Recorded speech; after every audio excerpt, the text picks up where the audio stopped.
Enjoy it.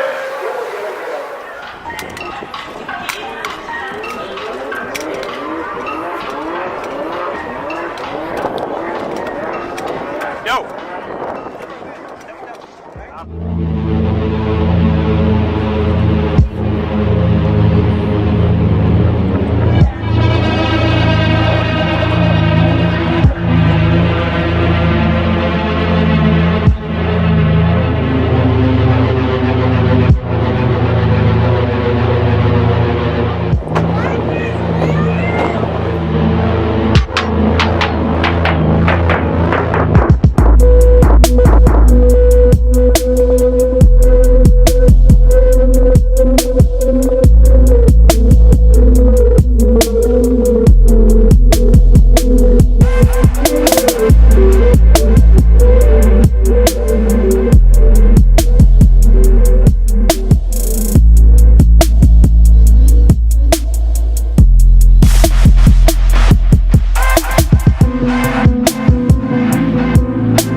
Okay, so you can see Nicola is ready for the brackets of short wheelbase bikes, and the idea is that you choose a dialing time and you stick to it, so you've got to react as quickly as possible to take the win.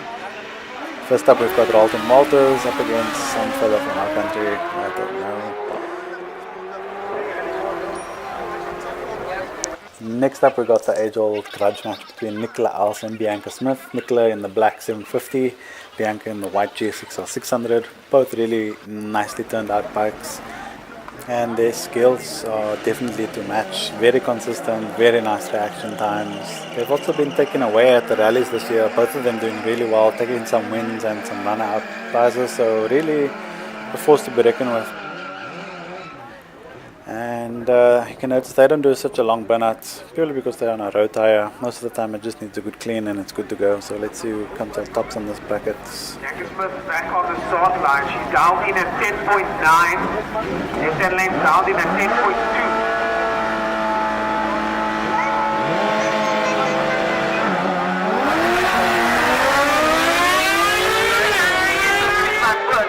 Dialing times is what it's all about. This is still practice for them though. But left-hand lane's going to take this one. He'll probably beat that dialing time. He does the same. 10.213. Dialing time of the 10. Straight onto the big bikes now. We've got Reese, Buddy Robertson lining up for a buy run by the looks of it. Looking for a challenge. And yeah, let's just watch him do his burnout and his setup. I really like the different styles. I mean, all these riders are running pretty close in times. The bikes are different, but the styles are all contrasting, which I love. Reese is getting a bit of track bite there. One of the only riders that I'm seeing with a track bite. Let's see what he's got on the spy run.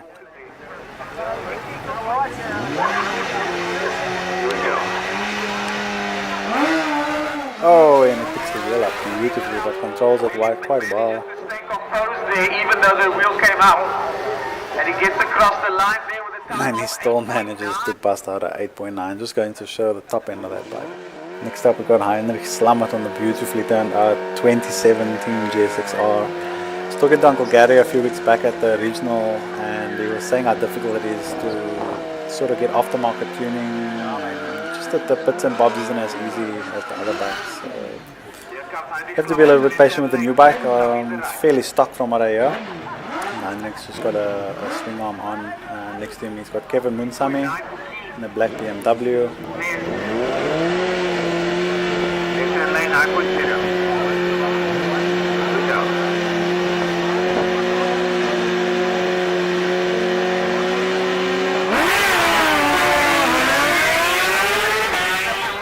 Fantastic reaction time from Kevin, but it looks like Heine's going to hunt him down with that Suzuki power. Yes, it does. It comes on a 9.1 at 241 kilometers an hour. With Kevin on a 9.3 at 230. Salam Intifada. We got Abbas Brenner on the Just for Kicks S1000. I don't know about Just for Kicks with that swing arm, but this bike looks really mean with that setup. Abbas obviously a little bit of a taller rider, so let's see what he can do.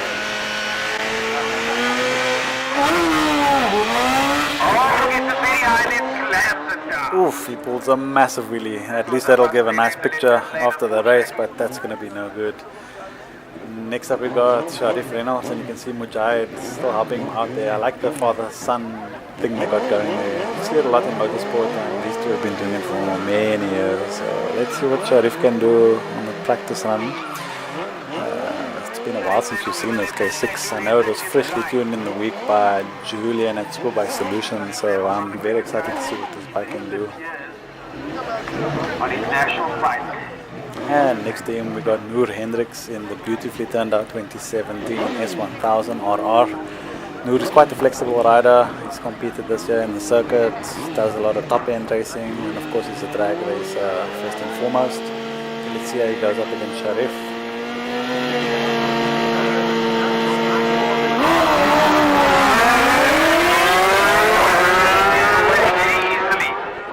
Wow, and Sharif with a monster launch. Let's see what he busts out. 8.9 at 248 kilometers an hour. Noor with a very impressive 9.2 at 250 kilometers an hour. So you can see these bikes are very strong in the top end. Unfortunately, we can see the current SA champ being wheeled off there. He's obviously got some sort of a mechanical problem. So we're talking to Sharif, the ex-South African champ. And we've got the Riderz there as well, which is obviously a man to beat at the moment. Next up we got Gary and Slamet on his S1000. It's Gary just coming in for a bit of assistance with the burnout. Again, a different style between even the Slamet brothers. Gary's got his own style, a little bit shorter than Heinrich. Well, Gary reckons that's enough. You can go ahead on stage. Next to him we got Lee. He's beautifully turned out S1000. Lee also did some circuit racing at the beginning of this year or earlier in this year. Did exceptionally well. Let's see how he goes up against Gary.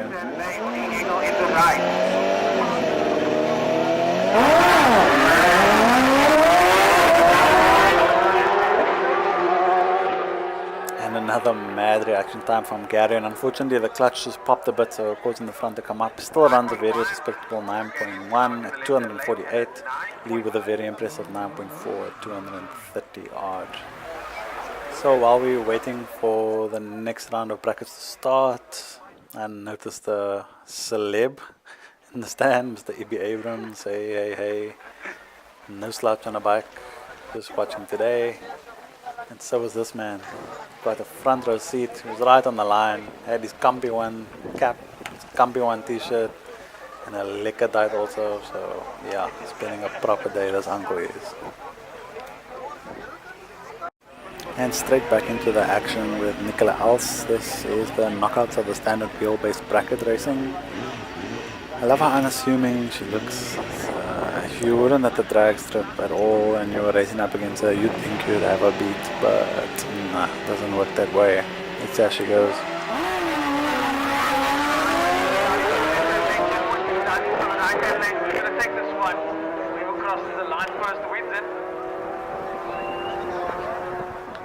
It looks like Nicola just missed out on that one. However, that 10.5 is some ways off her personal best, so probably misshift or something went wrong in that one. But she's out and on to Bianca and Rolton Walters. 600 versus 750. I think Bianca will have a slower dial-in time of 10.9. Not sure what Rolton's dial-in time is, but we'll see exactly who comes out tops on this race.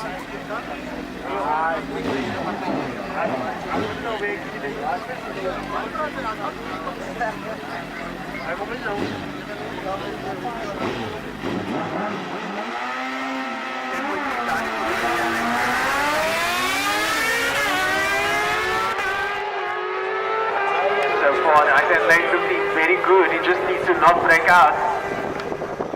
Rolton taking that victory because Bianca broke out, but who cares? She ran her personal best at 10.6. And back onto the big bikes. This should be interesting now because we got a direct heads-up racing so it usually brings out the best in everybody. You can see we've got Heinrich again, and he's got Buddy alongside of him. Let's see if Heinrich can do better this time. His best time was on 9.0. His reaction times have been very solid today. Traditionally the Suzukis have a nice clutch to launch with, and it looks like the new bike is no different. Guys can turn in the right hand lane, but can he be beaten? If there's one guy that can do it, Sandy Slummers in the left hand lane. So, let's see what happens next. Nice and forward. Getting the tires nice and sticky. Lined up. Here we go.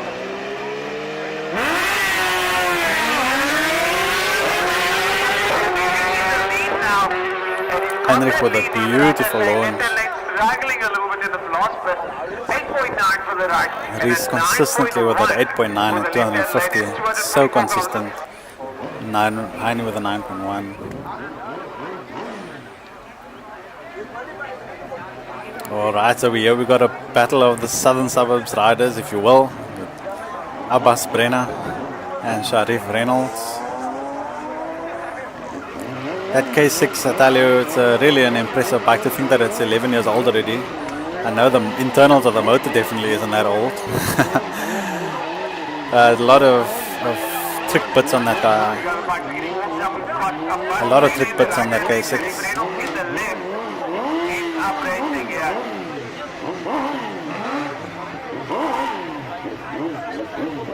This bike looking nice and supple. It's got the compression setting on that shock dialed in by the looks of it. Sharif getting into position. I love his stance on the bike as well. You know things are about to go down when you see that stance. Oh, Sharif just madman out the blocks today. Picking the wheel up just a little bit. This is a really close race. And Sharif Reynolds gets it with an 8.99. Sharif Reynolds only just out the lead. Getting close there, nice for him to keep his composure there as we headed down. Alright, so we got Gary and Slamet again versus Safar Hussain, the current South African champ. It looks like Safar has got some sort of issue, he won't be running.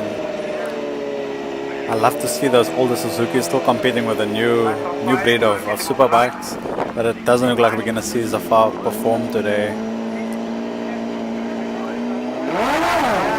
Oh, Garen again, just hopping that bike just off the line. Seems like they don't have the clutch fully dialed on that bike, but still running very good times and excellent reaction times as always. Garen still runs a 9.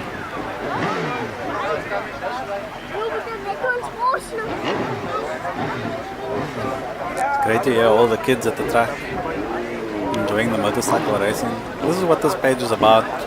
Really want to get the kids into it. Make sure that the next generation is even better than we are.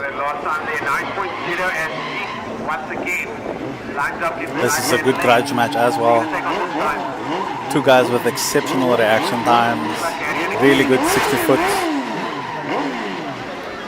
I think Reese might just get this bike on the top end. The BM, a little bit more power on the top end, but that little bit makes a big difference. Get a close up of Sharif's stance again. Look at that trick swing arm. I'm glad to see a lot of the riders have also switched to a shorty boot. It was a bit of a worry for me when I saw was them riding with a long boot. Reese is still riding with a long boot, but you should probably consider going shorty. In the left hand lane, Reese Robertson in the right hand lane. That's all down to each composer can take the wheel positive in the 8.9 second region. Sharif Reynolds is just forward. This is your national superbike. Oh, Sharif reacting again. I don't think he's beaten today on the line. And just as expected, Reese outruns him in the top end with an 8.8 at 250. He's super consistent with it.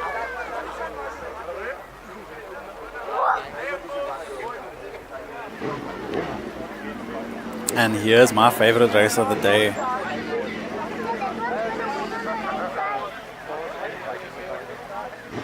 got Reese versus Gary and Slamet.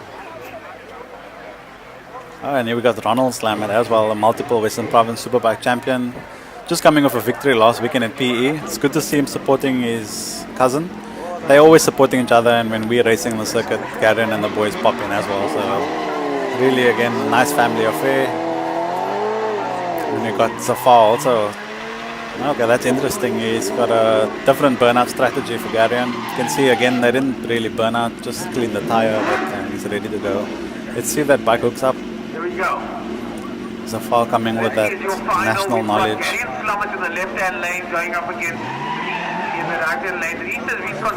Wish I could tell you all the things I pick up from these videos, but I won't release all my secrets just in case I decide to enter the 1000 class. Oh man, Garion with a mad reaction time again. This is a really, really close race. Oh man, it's neck and neck. Garion runs at 8.9 of 249. But again, Reese in that 8.8 at 250. Just got that little bit of an edge on the top end. It is really nothing in it. The best possible of that, but unfortunately, Reese was just a little bit quicker. Garion with a much better reaction time as well.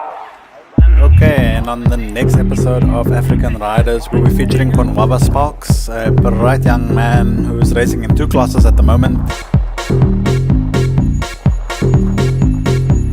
He scored a victory in this race.